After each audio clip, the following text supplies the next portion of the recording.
Hi everyone, I'm Kiran B. Krishnan, Product Manager for IBM Master Data Management. In our previous session, we walked through core data types in IBM MDM.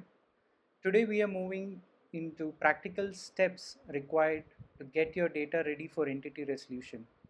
Before the matching engine can do its job, we need to ensure that the data is properly analyzed and aligned in the system.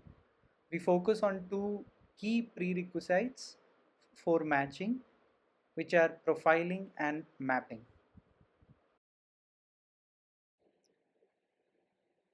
The process begins with profiling. This is a baseline analysis where the system examines your source data to understand its quality, formats, and patterns. It gives you clear view of quality of the data that you're working with before you begin the mapping. Next, we move to mapping.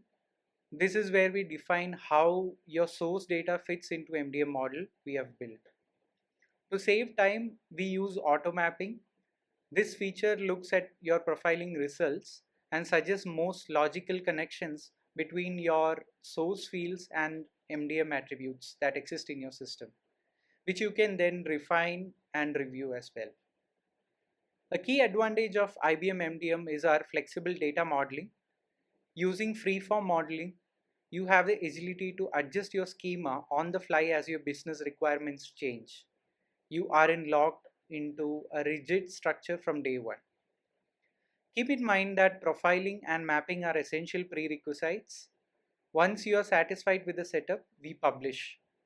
This step officially commits both your schema and operational data into IBM MDM database.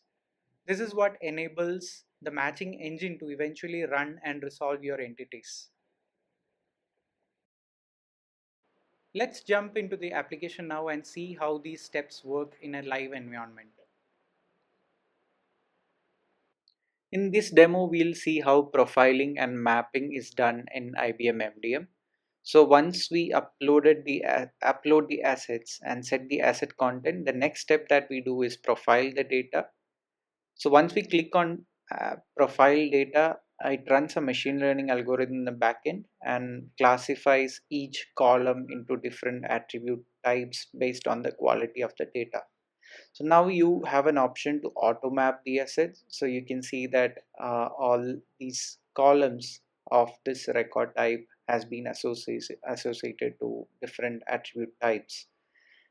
We can even map it manually to different attribute types that are there in the system. So for example, the address can be mapped to the primary address, which is a which is an attribute that's there in the system. We can even try to create custom attributes on the fly. So we allow free-form model where the customers can directly create attributes here and directly map it from this screen itself without having to switch between different screens. We also have an option to exclude a particular column so that it won't be considered for any matching or modeling purpose. So once we complete the mapping, then you can see a tick box here saying it is mapped. Now we publish the data.